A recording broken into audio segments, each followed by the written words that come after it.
Bienvenue, toi qui m'écoutes chez toi en ce moment. Bienvenue, toi qui me regardes sur Facebook. Bienvenue, toi qui me regardes sur YouTube. Bienvenue, vous qui êtes réunis derrière cet ordinateur en famille pour pouvoir étudier avec nous la parole de Dieu. La parole de Dieu nous enseigne dans le livre du prophète Zacharie. Dans le livre du prophète Zacharie au chapitre 7 à partir du verset 1, la parole de Dieu dit que la 4e année du roi Darius, la parole de l'Éternel fut adressée à Zacharie le prophète le 4e jour du 9e mois qui est le mois de Kislev.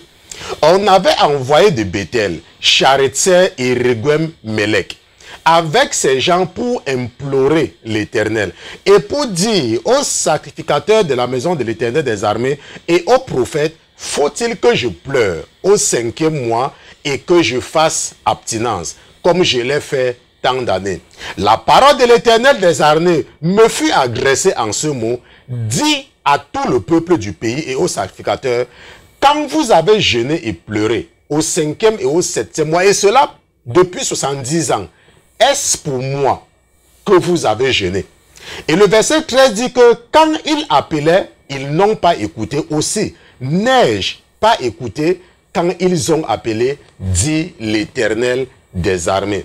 La parole de Dieu dit que lorsque les gens étaient venus de Bethel pour demander l'avis, pour savoir ce que pensait Jésus-Christ, la parole de Dieu nous dit qu'on avait envoyé Charetzer et Reguem-Melech de Bethel pour venir interroger l'Urim et le Thummim pour savoir ce que Jésus pensait des jeunes du 5e mois et du 7e mois.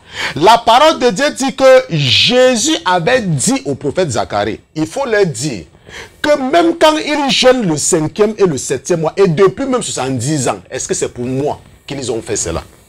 La parole de Dieu te dit ce soir que peut-être tu crois qu'en jeûnant, Dieu va t'écouter. Tu crois qu'en pleurant toutes les larmes de tes yeux, Dieu va t'écouter. La parole de Dieu te dit ce soir que ces jeûnes que tu fais là, tous les pleurs, les larmes que tu verses là, ça n'a rien à voir avec Jésus. Pourquoi?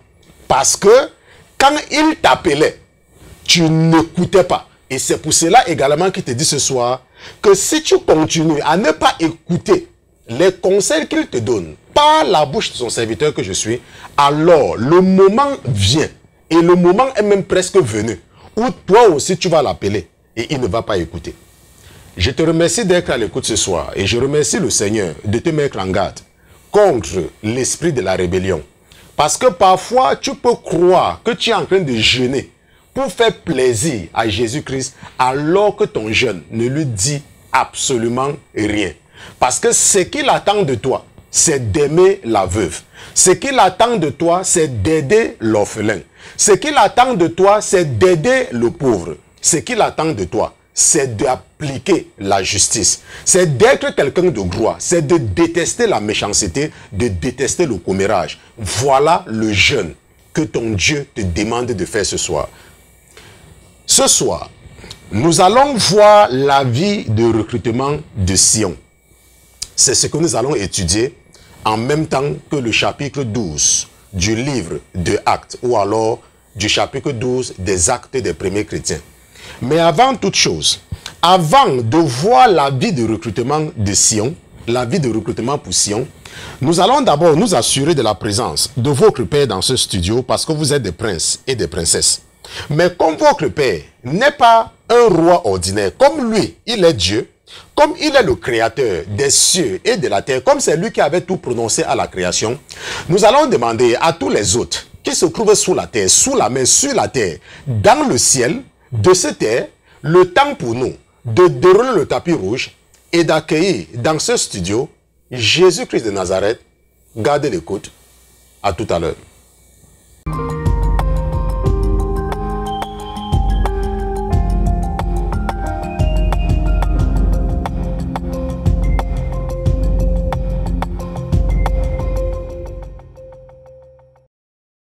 Seigneur Jésus, nous venons dans ta présence ce soir. Nous te remercions, mon Dieu, mon roi, pour ta présence parmi nous. Nous te remercions de ne pas mépriser nos rendez-vous hebdomadaires. Nous savons que tu es Dieu et nous reconnaissons que tu t'es sacrifié pour nous et pour cela nous te disons merci. Nous te disons merci, mon Dieu, mon roi, parce que tu nous aimes. Tu nous as aimés et tu nous as démontré ton amour par le fait que lorsque nous étions encore sous la condamnation de la malédiction, tu es devenu malédiction afin que la malédiction qui pesait sur nous soit levée. Car ta parole dit, maudit soit celui qui est pendu au bois. Tu as été pendu au bois, mon Dieu, mon roi, il y a de cela 2000 ans. Tu as été pendu à la croix du calvaire. Et pour cela, pour nous démontrer ton amour. Ce soir, mon Dieu, mon roi, permets-nous de venir en ta présence.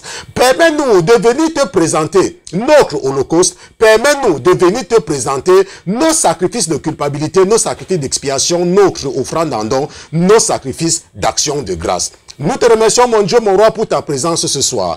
Nous te remercions parce que tu es le même Dieu qui avait dit au prophète Zacharie. Zacharie dit à Zorobabel que toi, la montagne qui est placée devant Zorobabel, quelle que soit ta taille, tu seras aplani. Donc ce soir, mon Dieu, mon roi, tu nous répètes les mêmes paroles que tu avais prononcé à ton serviteur Zorobabel, que quelle que soit la montagne qui se trouve devant quelqu'un qui écoute le son de la voix de ton serviteur ce soir, cette montagne sera aplanée. Cette montagne sera aplanée. Au nom de Jésus-Christ de Nazareth, mon Dieu, mon roi, je te remercie pour ta présence dans ce studio. Mon Dieu, mon roi, je te remercie pour ton esprit. Mon Dieu, mon roi, je te remercie d'accorder un témoignage. Parce que ta parole dit que c'est par les paroles de notre témoignage et par le sang que tu as versé sur la croix que nous pouvons vaincre ce perdant de Lucifer avec sa cohorte de démons. Ils ont cru qu'ils pouvaient se comparer à toi. Mais ce qu'ils avaient oublié, mon Dieu, mon roi, c'est que c'est toi qui les avais créés. Ils avaient cru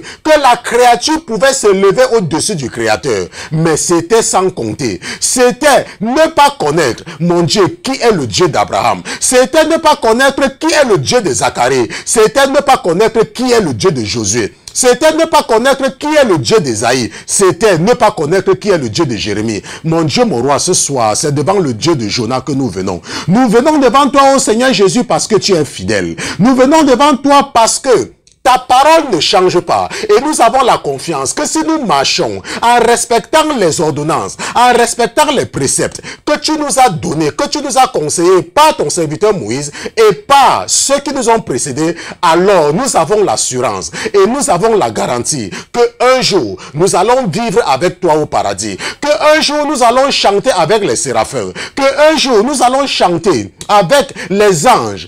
Et un jour, nous allons voir le Dieu qui réside parmi les chérubins. Mon Dieu, mon roi, je te remercie ce soir pour ta présence. Mon Dieu, mon roi, je te remercie une fois de plus pour ton esprit. Parce que tu avais dit à ton serviteur Zacharie, mon serviteur dit à Zorobabel, que quelle que soit la montagne qui est placée devant lui, cette montagne sera aplanée. Car ça ne sera pas par la force, ça ne sera pas par la puissance, mais ça sera par ton esprit, l'esprit du Dieu qui a créé les cieux et la terre. Je te remercie, mon Dieu, mon roi, d'être présent avec nous ce soir. Je te remercie pour le sujet que tu as choisi ce soir, pendant que nous sommes en train de continuer avec l'étude du livre de Actes, ou des actes de ceux que tu as choisis, de ceux que tu as sacrifiés pour pouvoir nous préserver, nous qui sommes arrivés à la fin des siècles. Je te dis merci, mon Dieu, mon roi, au nom de Jésus-Christ, ton serviteur et tes enfants, d'une seule voix, nous te disons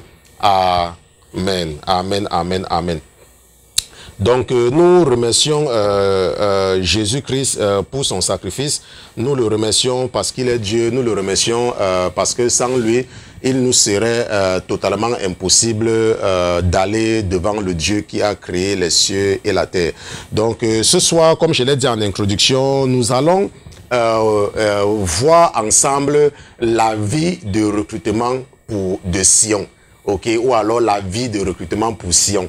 Je sais que beaucoup parmi vous ne vous attendiez même pas, parce que je sais que les 2 dernières semaines, je n'étais pas en studio les mardis, mais de plus en plus, je sais que c'est un engagement, n'est-ce pas, un engagement que j'ai par rapport à vous. Et je sais que vous dépendez de ces enseignements-là pour, n'est-ce pas, pour ravitailler vos citernes, n'est-ce pas, ça je le sais.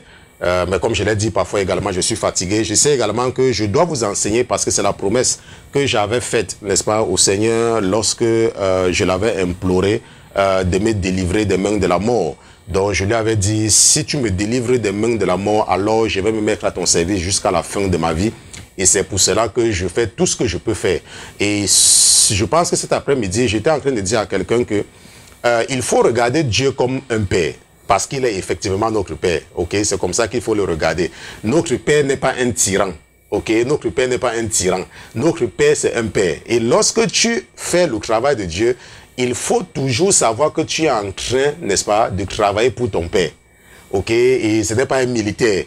Ok, il ne faut pas croire que c'est ceci, non. Il faut toujours avoir, n'est-ce pas, cela en vue. Et tu sais que pour un père, tant que tu fais la volonté de ton père, il va seulement te donner tout ce que tu lui demandes. Est-ce que tu comprends? Tant que ça n'a rien à voir avec peut-être quelqu'un d'autre. Si tu aimes ton prochain, si tu aimes tes autres frères, c'est ce que cela veut dire, parce que c'est lui qui nous a tous créés. Donc alors tu peux être garanti, ok, que tu vas toujours obtenir ses faveurs. C'est comme ça qu'il faut toujours regarder Dieu. Ok, Dieu n'est pas un tyran, ce n'est pas un dictateur. Ok, tout ce qu'il te demande, n'est-ce pas, il te donne des conseils. Il y a des conseils que Dieu nous donne. N'est-ce pas? Je vous ai toujours dit qu'il n'y a pas quelque chose comme si tu touches ou si tu ne touches pas, tu vas aller en enfer au paradis. Il n'y a pas quelque chose comme ça. Mais Dieu nous donne des conseils. N'est-ce pas? Il nous donne des conseils. Lorsqu'il dit par exemple que ne fais pas ceci, c'est parce qu'il sait que ça va te nuire. Tu vois, il ne dit pas ça parce qu'on ne va pas faire. C'est parce qu'il sait que l'ennemi va essayer de nous pousser à le faire. Et à la fin, nous allons regretter. Et c'est pour ça qu'il nous dit, et il dit à ton frère que je suis, n'est-ce pas, à ses prophètes, que dis à tes frères, dis à tes soeurs de ne pas faire ceci. N'est-ce pas? Pas pour lui, mais pour son bien. C'est comme un enfant. Quand tu dis à ton enfant d'aller à l'école, s'il ne part pas à l'école, ton problème dedans, c'est quoi? Demain ou après-demain, quand il va dormir dehors, ça sera ton problème? Ça ne sera pas ton problème. Est-ce que tu comprends? Ça, c'est pour son bien. Mais tu l'encourages et tu lui donnes des conseils pour qu'il puisse, n'est-ce pas, être heureux dans sa vie de demain.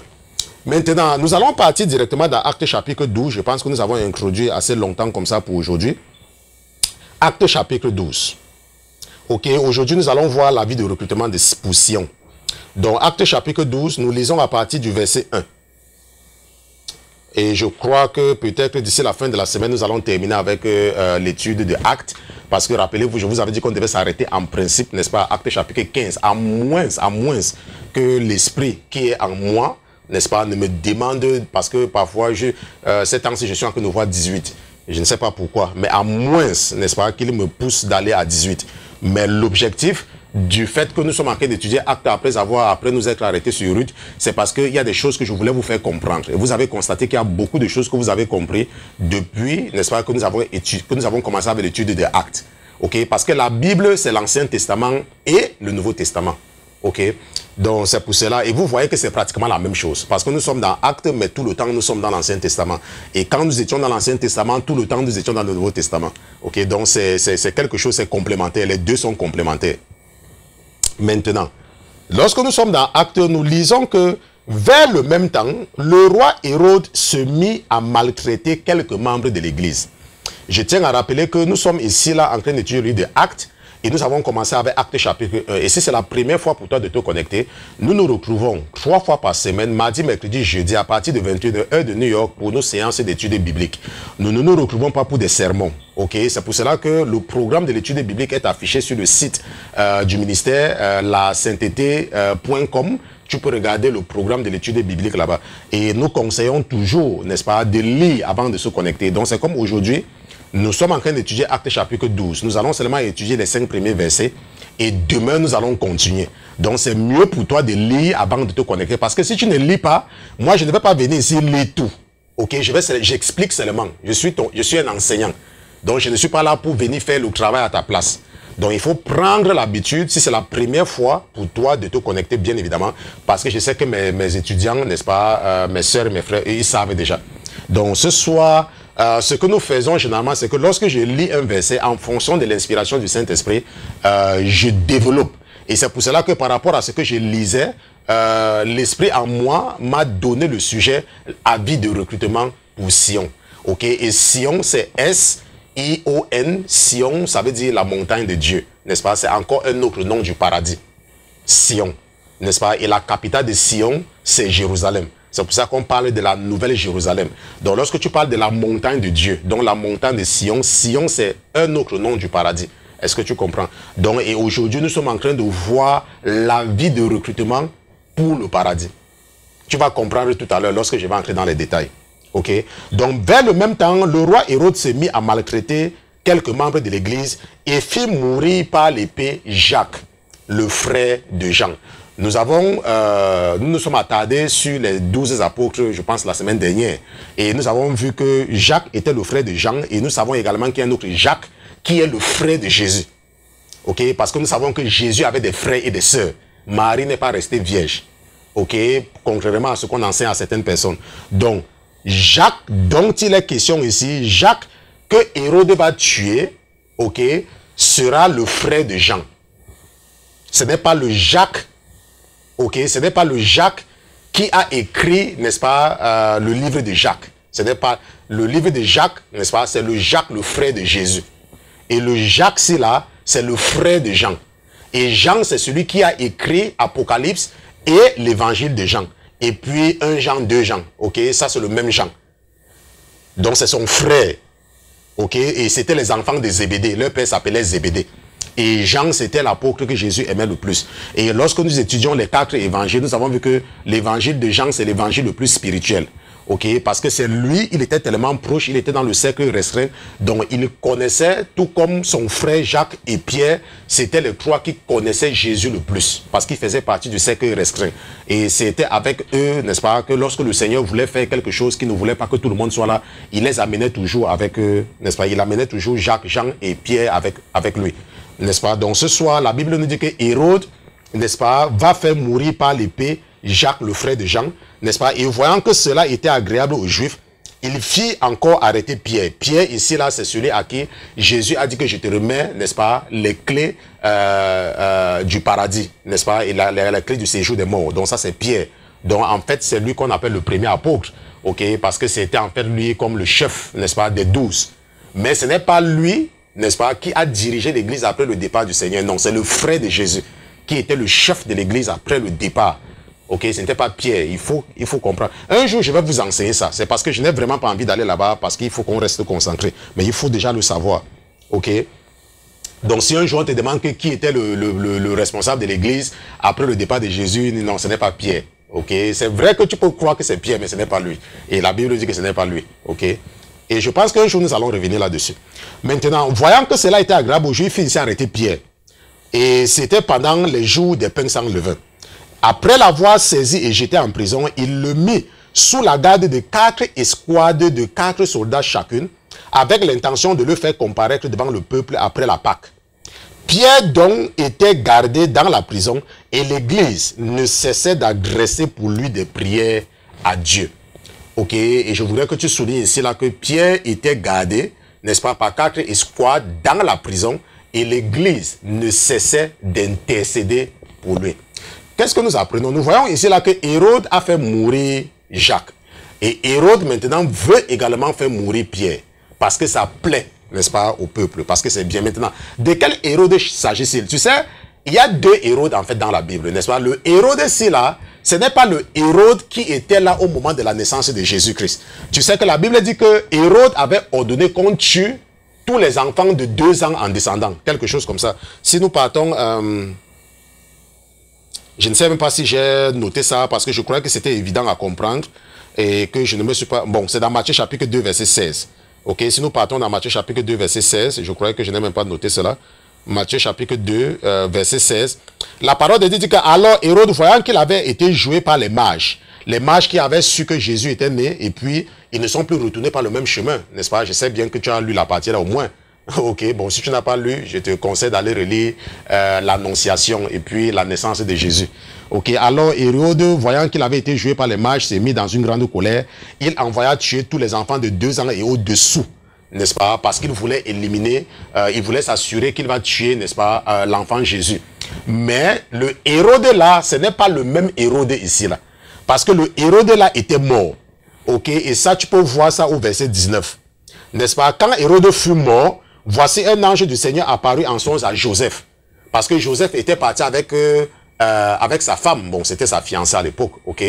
Il était parti avec sa fiancée en Égypte. Et quand ils ont entendu que Hérode est mort, ils sont revenus. Donc, on peut donc conclure que ce n'est pas le même Hérode, n'est-ce pas, dont il est question ici, là, dans le livre de Actes. Ce n'est pas le même Hérode. On se comprend. Maintenant, ça c'est important de comprendre. Vous savez, lorsque nous nous retrouvons, c'est pour l'étude biblique. Et les détails comme ça, parfois, tu peux croire que ce n'est pas important, mais ce sont justement ces détails-là qui prouvent que tu as la maîtrise de la parole de Dieu. Tu ne dois pas seulement lire. Tu dis que, oh, Hérode. Oh, tu as entendu parler d'un Hérode et tu ne cherches pas à savoir, mais attends, de quel Hérode s'agit-il? Donc, si tu n'as pas, n'est-ce pas, l'habitude de t'arrêter sur ce genre de détails, tu ne peux pas comprendre la parole de Dieu en profondeur. Tu ne peux pas. Parce que tu as ce qu'on appelle la négligence spirituelle. Tu es négligent. Donc, il faut apprendre à accorder de l'importance aux détails. Est-ce que tu comprends? C'est très important. Donc, Hérode ici, là, c'est le même Hérode qui va tuer Jean-Baptiste. L'Hérode ici, là, qui tue Jacques, c'est le même. N'est-ce pas? C'est le même. Qui va, pendant son anniversaire, n'est-ce pas, va demander, la fille de Hérodias va demander qu'est-ce que tu veux. Et elle va dire que je veux la tête de Jean-Baptiste. Et il va ordonner qu'on décapite Jean-Baptiste. Donc c'est le même. Donc il faut voir qu'il était méchant. Il était horrible en fait. Parce qu'il va couper la tête de Jean-Baptiste. Il va demander qu'on coupe sa tête pour mettre dans un plateau. Pour, n'est-ce pas, sa fille. Et il va maintenant également tuer Jacques par l'épée. Et il va rencontrer Jésus-Christ. Et il va vouloir que Jésus fasse les miracles. Et Jésus va dire qu'il ne faut aucun miracle devant lui. Et bien évidemment, il n'aura même rien contre Jésus. Il va le renvoyer vers Pilate. Ok, bon, si tu ne connais pas, je te conseille encore, prends ta Bible et tu lis. Nous ne sommes pas en train d'étudier ça pour le moment. Parce que si je pars dans ces détails-là, on ne va pas terminer ce que nous avons prévu pour ce soir. Et ce soir, nous allons voir la vie de recrutement pour Sion. Et c'est là que nous partons. Maintenant, qu'est-ce que nous avons appris? Nous avons appris que Jacques, le frère de Jean, avait été tué par l'épée. Je ne sais pas si tu peux t'imaginer comment est-ce qu'on tue quelqu'un par l'épée. Il y a deux façons de tuer quelqu'un par l'épée. Et l'épée, en ce moment-là, était tranchante, n'est-ce pas? Donc, imagine qu'on avait pris l'épée et on avait coupé son cou. Ça, c'est une première façon de le tuer par l'épée. Une autre façon de le tuer par l'épée, c'est qu'on avait pris l'épée et puis on a enfoncé dans son ventre. Est-ce que tu comprends? Je veux seulement que tu essayes de comprendre, n'est-ce pas, la souffrance. Imagine un peu quand on avait coupé la tête de Jean-Baptiste. Imagine, il était en prison. Et subitement, les gens sont venus et on l'a attaché. On est parti déposer sa tête certainement sur quelque chose. Et quelqu'un, le bourreau a pris, n'est-ce pas, une hache et a coupé sa tête. Imagine un peu. Il a vu venir la mort. N'est-ce pas? Jacques, tout comme Jean-Baptiste, a vu venir la mort. Et la Bible nous dit qu'il avait également fait arrêter Pierre.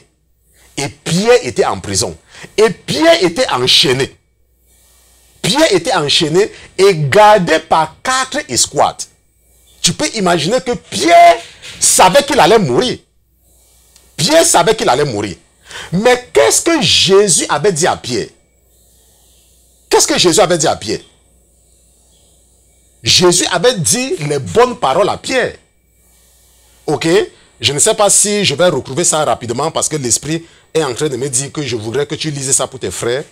Donc, je ne sais pas si je vais me retrouver rapidement parce que parfois, lorsque je n'ai pas préparé quelque chose et que l'Esprit m'envoie vers le truc, ça me prend encore beaucoup de temps, n'est-ce pas? Donc, tu es le Fils de Dieu, jette-toi contre cette pierre. Je suis obligé d'aller parce que mon Seigneur me demande de partir là-bas. La Bible dit dans Matthieu chapitre 10, verset 2, que voici les noms des 12 apôtres. Le premier, Simon-Pierre, n'est-ce pas? Une autre partie tomba. Et puis Jésus, je suis en train de chercher là où le Seigneur lui dit que sur cette pierre, n'est-ce pas, je bâtirai mon église. Tu es le Christ. Bon, c'est dans Matthieu chapitre 16. Ok? Donc, dans Matthieu chapitre 16, la parole de Dieu dit que Jésus avait demandé à ses disciples, à ses apôtres, qui est-ce que les gens disent que je suis? Et ils n'avaient pas trouvé la réponse. C'était facile pour eux, je pense qu'on a fait une étude de Bible là-dessus, c'était facile pour eux de dire que les gens disent que. Mais il leur a demandé, ok, les gens disent que, et vous-même, vous dites que qui est-ce que je suis? Et ils sont restés bouche bée, mais le Saint-Esprit a chuchoté la réponse à Pierre, et Pierre a répondu que tu es le Christ, le Fils du Dieu vivant. Et Jésus, reprenant la parole, lui dit, tu es heureux, Simon, fils de Jonas, car ce ne sont pas la chair et le sang qui t'ont révélé cela, mais c'est mon Père qui est dans les cieux. Et moi, je te dis que tu es Pierre, et que sur cette pierre, je bâtirai mon église, et les portes du séjour des morts ne prévaudront point contre elle. Je te donnerai les clés du royaume des cieux. Ce que tu liras sur la terre sera lié dans les cieux, et ce que tu délieras sur la terre sera également délié. Donc tu vois que Jésus avait prononcé ces paroles sucrées. N'est-ce pas? Il avait prononcé ces paroles sucrées à Pierre. Donc tu peux donc t'imaginer que Pierre, n'est-ce pas, à qui on a remis, n'est-ce pas, à qui, la Bible dit que, et que les portes du séjour des morts ne prévaudront pas. Donc, à qui on a remis les clés des portes du séjour des morts, ok, et à qui on a remis également les clés du royaume des cieux. Donc lui, il avait entendu quelque chose qui était bien. Mais imagine que ce même Pierre-là, c'est lui qui est enchaîné et gardé par 4 escouades. Et l'église est en train d'intercéder pour lui. Qu'est-ce que cela veut dire? Cela veut dire que nous allons lire un avis d'appel d'offres. Nous allons lire un avis d'appel d'offres.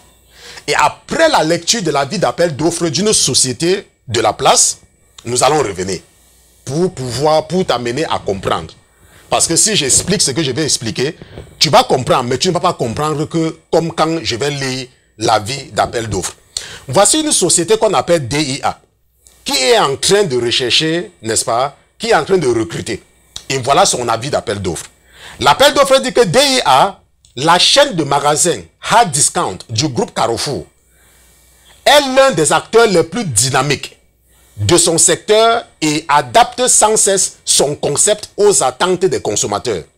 Aujourd'hui, DIA compte plus de 7000 collaborateurs, 8 entrepôts et plus de 8 magasins en France. Donc, c'est un avis d'appel, c'est une offre d'emploi. Maintenant, vous êtes polyvalent. Vous avez le sens du contrat client et de la responsabilité. Rejoignez-nous. Sous la responsabilité directe du chef de magasin, vous serez garant du bon fonctionnement du magasin, tant au niveau opérationnel que commercial. Vos missions s'articulent autour des domaines suivants. Management, vous organisez et animez le travail d'équipe. Commerce, vous êtes garant de la bonne tenue du magasin, de la mise en œuvre des produits, de la gestion de l'encaissement et de la réception de la mise en rayon. Gestion, vous faites le suivi des flux de marchandises, de la gestion des stocks, l'inventaire. Maintenant, on dit que les qualifications de formation bac plus 2, vous possédez une première expérience en grande distribution, en restauration rapide ou dans un secteur proche. Vous êtes réactif, dynamique et fiable. Vous avez envie de découvrir un véritable métier de terrain. Rejoignez DIA et faites partie de la nouvelle génération des hard discounters qui partagent des valeurs humaines communes. Notre politique de formation et d'évolution interne vous permettra de progresser rapidement au sein de notre entreprise. Contrat CDI, horaire, amplitude, 7h, 21h30, travail le samedi et éventuellement le dimanche matin. Rémunération à définir selon le profil, plus avantages sociaux. Donc nous venons de lire une offre d'emploi d'une société qu'on appelle DIA. Ok, nous venons de lire une offre d'emploi. Maintenant, est-ce que tu as entendu quelque chose de négatif dans cette offre d'emploi? Est-ce que tu as entendu quelque chose de négatif? C'était seulement du positif. Ok, c'était seulement du positif. Quand nous étions en train de lire l'avis d'offre d'emploi, n'est-ce pas, de la société DIA, en fait, c'est une vraie société en France, ok? Je ne sais même pas si c'est toujours valable, mais quand je faisais les recherches, j'ai seulement pris ça comme ça, ok? Ils sont en train de vouloir, ils cherchaient quelqu'un, et ils sont en train de vanter, ok? Ils sont en train de vanter leur société pour pouvoir attirer. Et on dit que quoi? Qu'il y a beaucoup d'avantages sociaux. On dit que quoi? Que éventuellement, on pourra travailler éventuellement le samedi, n'est-ce pas? Ou alors parfois le dimanche matin également, éventuellement. On dit que tu auras les avantages sociaux. On dit que on va te former et que tu vas rapidement progresser au sein de l'entreprise. Tu vois? Donc, ce n'est que des choses qu'on te dit pour t'encourager, pour t'attirer vers la société. Tu vas te demander que, mais pasteur Christian, quel est le lien avec Actes chapitre 12? C'est peut-être ce que tu vas te poser. Bien évidemment, si tu te poses la question, ça veut dire que tu n'as pas encore compris. Mais ce n'est pas un problème, tu vas comprendre. Ok? Maintenant, lorsque tu lis le message, ou bien lorsque tu écoutes le message de l'évangile, Dieu, par sa super intelligence, rappelez-vous, nous avons déjà étudié Romains chapitre 12 ici, là, qui montre que nous avons des dons différents. Et nous avons vu la semaine dernière qu'il y a les gens qui ont ce qu'on appelle le don de l'exhortation. Maintenant, lorsque tu entends parler de l'évangile, lorsque quelqu'un vient te présenter l'évangile, ça veut dire que la bonne nouvelle, la personne ne te parle pas de ce qui est mauvais. Ok? La personne ne te parle pas, n'est-ce pas, de la réalité. La personne te présente l'évangile, qu'on peut appeler avis de recrutement pour Sion. C'est ce que la personne te présente. La personne te présente seulement le Jésus qui sauve et qui guérit. La personne te présente seulement le Jésus qui délivre. La personne travaille pour le département des ressources humaines du royaume des cieux. Et son travail, c'est de te présenter quelque chose qui va t'attirer. C'est son travail. Il travaille au département des ressources humaines du royaume des cieux. Et son travail, c'est de formuler les avis de recrutement pour Sion. Parce que tu ne peux pas recruter quelqu'un en disant à la personne que la personne va travailler 3 ans sans formation. C'est pour ça, par exemple, que la société DE a dit ici là que notre politique de formation et d'évolution interne vous permettra de progresser rapidement au sein de notre entreprise. Donc, tu vois que tu dois présenter un message. Je disais à ma fille l'autre jour, parce que parfois, il m'arrive parfois de lui donner des conseils pour gagner des âmes. Je lui disais que lorsque tu as affaire, n'est-ce pas, à un catholique, par exemple, ça ne sert à rien de lui dire que, oh, Marie a fait ceci. Non. Si tu le dis déjà, ça, tu ne vas jamais convaincre la personne. Jamais. L'objectif, et si tu m'écoutes, quand tu veux gagner quelqu'un qui est dans le catholicisme, ce que tu dois faire, en fait, c'est d'amener la personne à lire la parole de Dieu. C'est tout ce que tu dois faire. Tu dois tout faire pour amener la personne à lire. Et parfois, montrer les versets, n'est-ce pas, qui sont contre ce qu'on lui fait faire, mais sans faire les commentaires. Donc, sans lui dire que est-ce non. Parce que si tu le fais, l'ennemi va directement lui faire croire que tu es sur le point de le pousser, n'est-ce pas, à changer de religion. Et tu sais très bien qu'il dit toujours que je suis né catholique, je vais mourir catholique, personne ne va jamais me faire changer catholique. Est-ce que tu vois? Donc, si tu l'amènes et qu'il détecte ton intention, c'est fini, tu ne peux pas le prendre. Donc, ce que tu dois faire, c'est que tu dois l'amener. Ok, je me rappelle, il y a une fille, elle, qui vient dans l'église, n'est-ce pas, où je vais. Un jour, je lui avais demandé, je crois que elle, quand elle venait dans notre église, elle continuait toujours à faire, n'est-ce pas, certaines choses. Et un jour, je lui ai posé la question que quand tu dis je vous salue Marie, est-ce que tu as déjà réfléchi par rapport à ça? Ok, et puis elle m'a dit que mais moi, je n'ai jamais vu le problème. Je dis qu'il faut encore. Mais le problème, c'est qu'elle pouvait m'écouter parce que je lui avais parlé direct, parce qu'elle était déjà. Ok, quelqu'un avait réussi à la faire sortir, mais il y a des gens qui sortent peut-être parce qu'ils sont en train de suivre leur mari. Ok, il y a des gens qui sortent peut-être parce qu'ils ont vu un miracle, mais ils ne sortent pas parce qu'ils ont compris quelque chose. Donc, c'est facile pour eux de retourner par la suite. Maintenant, c'est ce que je lui donnais comme conseil. Maintenant, je disais donc que lorsque tu es en train de parler à quelqu'un, tu lui présentes, tu ne lui montres pas ce qui est mauvais en fait. Donc, les évangélistes ont reçu ce don-là. Donc, lorsqu'ils viennent présenter le message de l'évangile, ils ne vont pas te dire qu'il y a les sacrifices. Ils ne vont pas te le dire. Ce n'est pas qu'ils ne veulent pas, mais c'est parce que l'esprit qu'ils ont reçu ce n'est pas nécessaire. Ce n'est pas qu'ils ne font pas le travail, mais ce n'est pas nécessaire. Maintenant, tu sais bien que lorsque tu entres dans une société, c'est là maintenant que tu vois les réalités sur le terrain. C'est pour cela que beaucoup parmi vous, l'Esprit de Dieu vous pousse vers moi pour maintenant vous enseigner la réalité de ce que c'est que servir Jésus-Christ. C'est comme Pierre. Lorsqu'ils suivaient Jésus, ils ont suivi Jésus-Christ. Pourquoi? Allons dans Matthieu chapitre 3. N'est-ce pas? Et regardons dans Matthieu chapitre 3 le message de Jean-Baptiste. Dans Matthieu chapitre 3, regardons le message de Jean-Baptiste.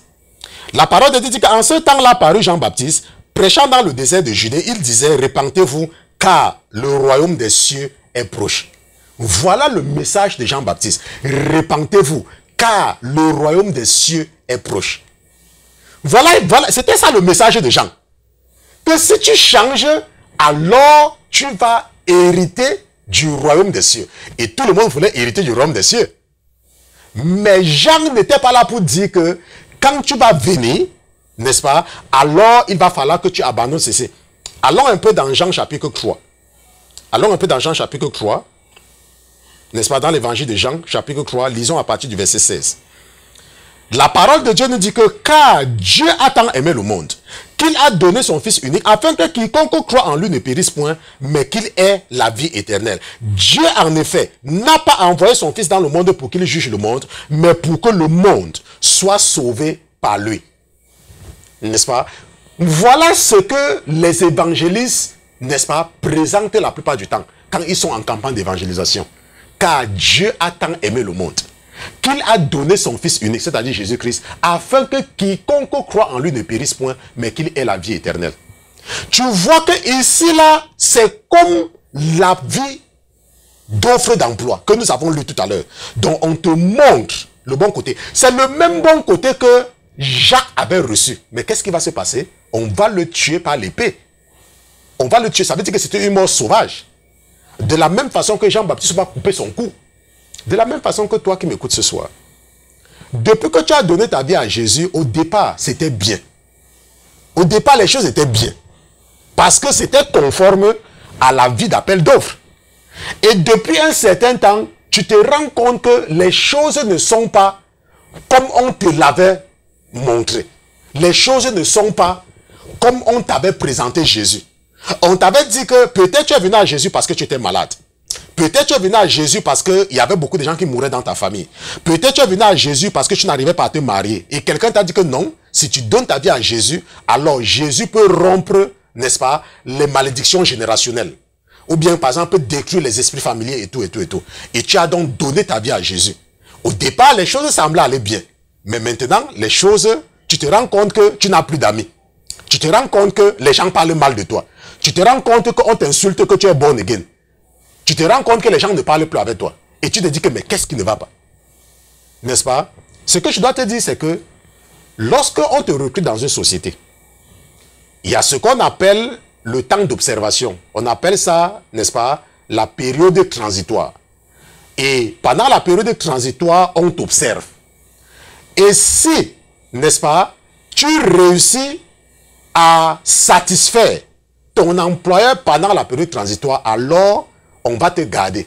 Et la loi dans certains pays fait que si tu emploies quelqu'un pendant 90 jours, tu ne peux plus renvoyer la personne n'importe comment.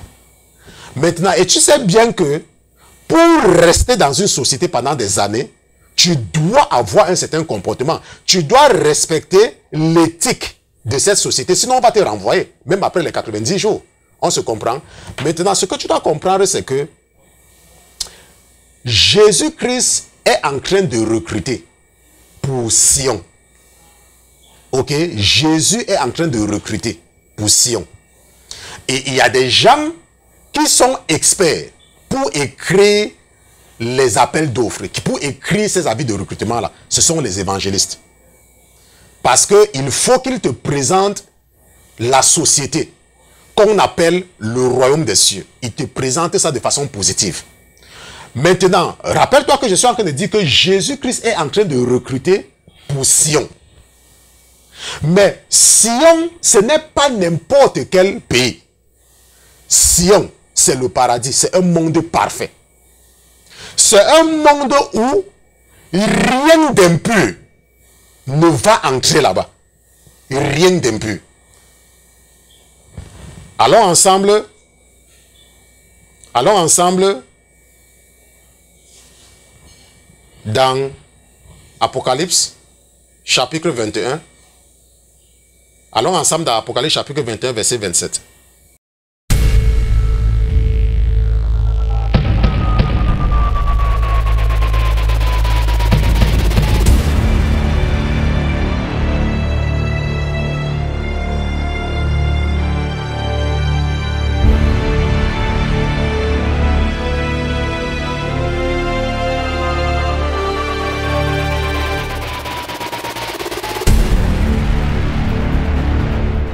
N'entrera chez elle, ça veut dire que dans Sion, il n'entrera chez elle rien de souillé, ni personne qui se livre à l'abomination et au mensonge. Il n'entrera que ceux qui sont écrits dans le livre de vie de l'agneau. Il n'entrera chez elle rien de souillé, donc personne qui a une tâche, je dis une petite tâche, personne avec une tâche ne va entrer à Sion. Maintenant, je t'ai dit dès le départ que nous sommes en train de voir la vie, nous sommes en train d'étudier la vie de recrutement pour Sion. Maintenant, Dieu t'a déjà recruté par un évangéliste, pas par le pasteur Christian, parce que si c'est moi qu'on envoie, personne ne va jamais donner sa vie au Seigneur. Ok? C'est pour ça qu'il m'a mis après. Ok, et il m'a donné pour mission, ok, de faire venir ses enfants, de faire retourner ses enfants à la maison. Donc, quand tu viens et que tu as déjà donné ta vie au Seigneur, il faut maintenant, il y a maintenant la deuxième vague d'enseignants qui te récupèrent, qui te montrent maintenant comment ne pas être souillé, qui te montrent que le mensonge va t'empêcher d'aller au paradis, qui te montre que le commérage va t'empêcher d'aller à Sion, qui te montre que la fornication va t'empêcher, je dis que ça va t'empêcher d'aller au paradis, parce que la parole de Dieu te dit dans Apocalypse chapitre 21 verset 27 que rien de souillé n'entrera à Sion.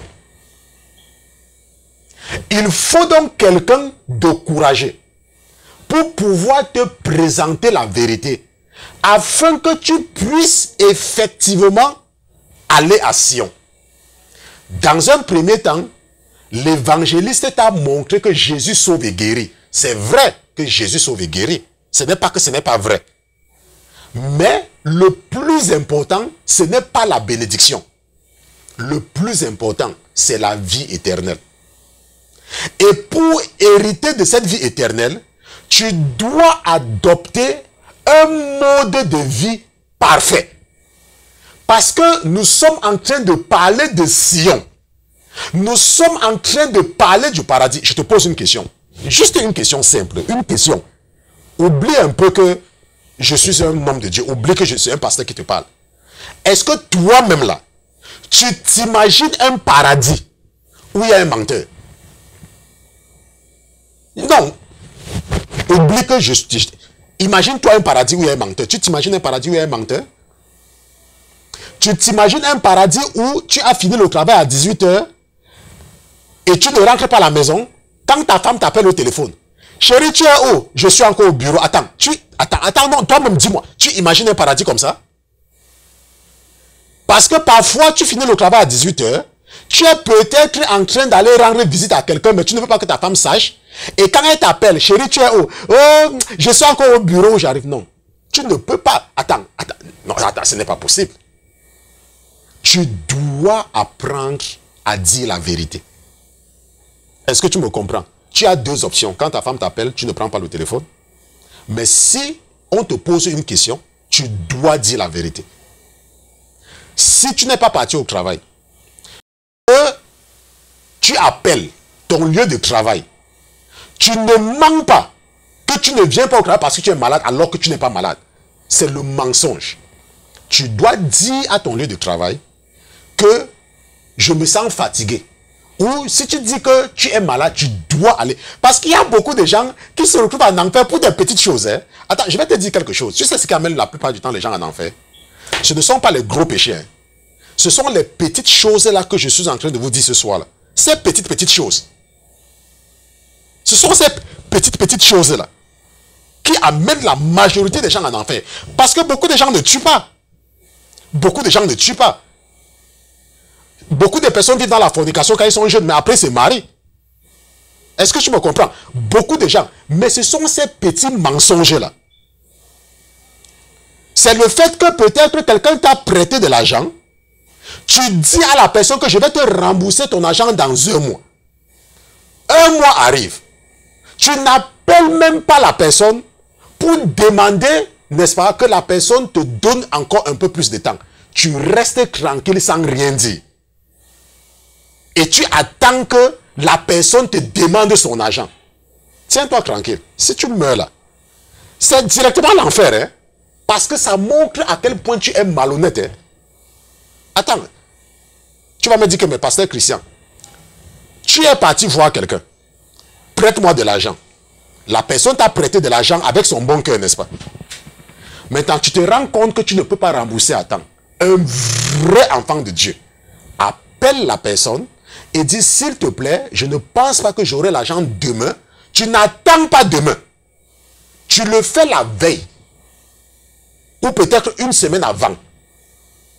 Tu dis que, ouais, s'il te plaît, je ne pense pas que je pourrais te rembourser à temps. Pardonne-moi, s'il te plaît. Et la personne dit que, ok, j'ai compris. Parce que ce sont ces petites choses-là. Hein? Ce sont ces petites choses. Peut-être tu es une femme, aujourd'hui tu m'écoutes. Tu sais ce qui peut t'amener en enfer. Tu peux être une femme, tu es normale parce que la plupart du temps des femmes, elles portent même tous les faux trucs là chez elles, même quand elles sont jeunes. Généralement, quand elles ont il y a 50, 60 ans, elles ne mettent même plus ça parce que elles sont même plutôt bizarres même avec ça en ce moment-là. Ok? Ce qui amène beaucoup de femmes en enfer, c'est que tu dis à ton mari que, oh, chérie, j'ai besoin de ceci. Et ton mari te donne de l'argent par rapport à ce que tu lui as dit. Alors que ce n'est pas ça que tu avais l'intention de faire. Tu voulais peut-être aider une cousine dans ta famille. Tu voulais peut-être aider ton neveu. Tu voulais peut-être aider quelqu'un dans la famille. Mais tu dis plutôt à ton mari que, oh chérie, s'il te plaît, j'ai besoin de 10 € pour acheter une paire de chaussures. Ton mari te donne 10 € pour acheter la paire de chaussures. Mais toi, tu voulais aider quelqu'un. Attends, tiens-toi tranquille. Si tu meurs, tu vas aller en enfer. Hein? Parce que tu as menti. Attends. Je veux ce soir, pour que tu comprennes le degré d'intégrité qui est requis pour aller au paradis. Le paradis, ce ne sont pas les blagues. Hein? Ce n'est pas les histoires qu'on t'a fait croire que quand tu acceptes Jésus dans ta vie, ça veut dire que tu vas aller au paradis. Hein? Il faut avoir un degré d'intégrité parfait. Si un jour, tu espères aller au paradis. Moi, par exemple, dans la société où je travaille, l'une des choses qui fait que mon patron, n'est-ce pas, quel que soit parfois ce que les gens font, il m'aime, c'est parce que il sait dans son cœur que Christian me dit toujours la vérité. Il sait dans son cœur. Et c'est pour ça que quand ils ont besoin, non seulement même le grand patron, même la personne qui est juste au-dessus de moi, n'est-ce pas, quand ils ont besoin de la vérité, quand ils ont besoin de vrais rapports, c'est à moi qu'ils viennent. Parce qu'ils savent que je ne peux même pas mentir pour eux-mêmes. Même eux-mêmes ne peuvent pas me demander de mentir. Même pour eux-mêmes. Est-ce que tu comprends? C'est comme cela qu'un enfant de Dieu doit se comporter. Toi qui m'écoutes, tu dis à ta femme que, oh chérie, j'ai envoyé 50 $ à ma soeur. Alors que tu as envoyé 200 $ à ta soeur. Si tu meurs, tu vas aller en enfer. Hein? Parce que c'est le mensonge. Si tu as envoyé 200 $ à ta soeur, tu dois dire à ta femme que chérie, j'ai envoyé 200, ou tu fermes ta bouche. Personne ne t'a demandé de lui dire que, sauf si vous vous êtes entendu dès le départ, que si tu dépenses 1 rond, je dois savoir, si vous vous êtes entendu. Mais si tu as une liberté de dépense, comme je conseille toujours à la plupart des couples, qu'il faut toujours avoir une marge de dépense libre que tu peux dépenser, n'est-ce pas, sans avoir à rendre compte. Ça te donne une certaine marge de manœuvre. Mais si ta femme et toi, vous vous êtes entendus que si tu dépenses 5 francs, je dois savoir machin truc, n'envoie pas 200 $ à ta soeur et tu dis à ta femme que tu as envoyé seulement 100 $. Si tu meurs, tu vas aller en enfer. Ok? Parce que ce que je voulais te faire comprendre ici, c'est que nous sommes en train d'étudier la vie de recrutement pour Sion. Et nous avons vu qu'au départ, c'est bien. Mais ça demande beaucoup de sacrifices. Si tu crois que sans sacrifice, tu vas aller au paradis, il faut oublier. Il faut oublier. Et je vous ai toujours dit que le premier signe, et c'est même d'abord ça le signe le plus simple, pour savoir si tu es déjà sur la voie, c'est lorsque tu n'as plus les mêmes amis. Lorsque les gens avec qui tu étais avant ne t'appellent plus, c'est là où tu as le premier. Je dis pas que tu vas partir au paradis. Je dis c'est le premier signe que tu es sur le bon chemin. Je connais une personne que j'aime beaucoup, une de mes sœurs. Elle me dit que les gens ne l'appellent même plus. Que quand son téléphone sonne, elle peut déjà imaginer qu'il appelle. Elle sait que c'est Pasteur Christian. Parce qu'en dehors de Pasteur Christian, les gens ne l'appellent plus. Tous ses amis ont fui. Parce que quand elle a accepté Jésus, quand elle parlait avec eux maintenant, c'était seulement Jésus. Et ils ont tous disparu. Est-ce que tu me comprends? Alors ensemble, peut-être que tu penses que ce que nous disons là, ce sont des blagues. Alors ensemble, dans 1 Corinthiens chapitre 6, et c'est là où nous allons terminer ce soir. Nous avons encore 4 minutes. Malheureusement, on ne prend pas aucune pause aujourd'hui. L'Esprit ne m'a pas permis de prendre la pause. Peut-être c'est parce que je vous ai jonglé pendant 2 semaines. On a dit qu'on va récupérer les 2 semaines là aujourd'hui. N'est-ce pas? 1 Corinthiens chapitre 6, nous allons lire à partir du verset 9. Nous lisons à partir du verset 9. Écoute très bien. Ça, c'est Paul qui parle. Ça veut dire que c'est Jésus-Christ qui parle. Ok? Ne savez-vous pas que les injustes n'hériteront pas le royaume de Dieu? Ne savez-vous pas que les injustes n'hériteront pas le royaume de Dieu? Ne vous y trompez pas. Ni les impudiques, ni les idolâtres. C'est quoi un impudique? Attends, je te pose la question, c'est quoi un impudique? Ceux qui vivent dans l'immoralité sexuelle et ceux qui s'habillent mal. C'est ça l'impudicité. Ni les idolâtres. C'est quoi un idolâtre? Oh, tu regardes la télé, n'est-ce pas? Tu dis Leonardo DiCaprio, c'est mon idole. Oh, j'aime Nelson Mandela. Je veux être comme Nelson Mandela. Oh, je prends la statue de Marie. Oh, Marie, prie pour moi. Saint Joseph, prie pour moi, machin truc. Ce n'est pas seulement Marie qui est l'idolâtrie. Hein. Ce n'est pas seulement Saint Joseph qui est l'idolâtrie. Hein. Même Leonardo DiCaprio, même Julia Roberts, même Richard Gere, même Tom Cruise. Le fait que tu changes ton nom, tu dis que moi c'est Tom Cruise, moi c'est Ronaldo, moi c'est Ronaldinho, moi c'est Samuel Eto'o. Ça va t'amener en enfer. Hein? Je dis ça va. Attends, nous sommes en train de lire la parole de Dieu, non? Tes parents t'ont donné un nom. Tu gardes le nom que tes parents t'ont donné. Oh, moi c'est Rigobert Song. Moi c'est Rigobert. Moi c'est Patrick Mboma. Non, moi c'est Drogba. Continue à dire moi c'est Drogba. C'est lorsque tu vas voir Drogba là-bas. C'est lorsque tu vas voir le démon de Drogba là où quand après tu vas fermer les yeux que tu sauras que oh pasteur Christian m'avait dit. Ok? Ne vous y croyez pas, ni les impudiques, ni les idolâtres, ni les adultères. Ni les adultères. Ni les efféminés. Toi qui portes l'habit des femmes là, ou toi la femme qui porte l'habit des hommes là. Ni les efféminés. Ni les infâmes. C'est quoi une infâme? Tu passes le temps à insulter les gens. Tu insultes ton enfant. Donne-moi un enfant bâtard comme ça. L'enfant c'est son même doux. Qui t'a même accouché? Attends, il faut continuer. Attends, il faut continuer. Non seulement tu es en train de maudire ton enfant, il faut continuer. Ni les voleurs. C'est quoi le vol? Prendre sans demander. Ça veut dire quoi? Tu es un policier, tu m'écoutes. On t'a envoyé en route pour faire ton travail. Et tu prends l'argent des gens en trouvant une raison que les papiers ne sont pas corrects. Ça, c'est le vol. Parce que ça, tu es en train d'extorquer, tu es en train de prendre par force. Mais en utilisant une pression morale. Donc, c'est le vol. Tu dis à ton patron que tu es malade, alors que tu n'es pas malade. Et tu sais qu'on va te payer. Tu es en train de voler l'entreprise. Il faut faire attention, hein. Parce que parfois, vous voyez que la Bible dit qu'entrer par la porte étroite, très peu trouvent ça là, vous croyez que ce sont des blagues. Quelqu'un avait fait un témoin, il avait dit qu'il y a des jours où Dieu, quand il a la chance, il y a une personne qui entre au paradis. Quand Dieu a la chance. Parce que parfois, il y a des semaines, personne n'entre au paradis. À cause de ces petits détails que je suis en train de vous donner ce soir. Ni les ivrognes, n'est-ce pas, ni les voleurs, ni les cupides. Dans ta pandérée, les habits sont pleins. Les chaussures sont pleines. Tu as 20 chemises, 15 pantalons, machin truc, tout cela. Quand tu changes les habits comme tu changes. Pourtant, il y a des gens qui ne mangent rien. Tu te lèves le matin, la première chose que tu fais, tu regardes ton compte en banque. Et tu vas aller au paradis. Attends, tu blagues. Peut-être qu'on t'a... Attends, ok, tu vas aller au paradis. N'est-ce pas? Ni les ivrognes. Dans ton frigo, tu dis que tu as donné ta vie à Jésus. Quand on arrive chez toi, on voit l'alcool. Et tu as donné ta vie à Jésus. Tu vas me dire que, oh, pasteur Christian, je ne bois pas. Attends, donc toi tu sais que boire n'est pas bien. Mais tu fais boire quelqu'un. Et tu vas aller au paradis. Ni les outrageux. C'est quoi outrager quelqu'un?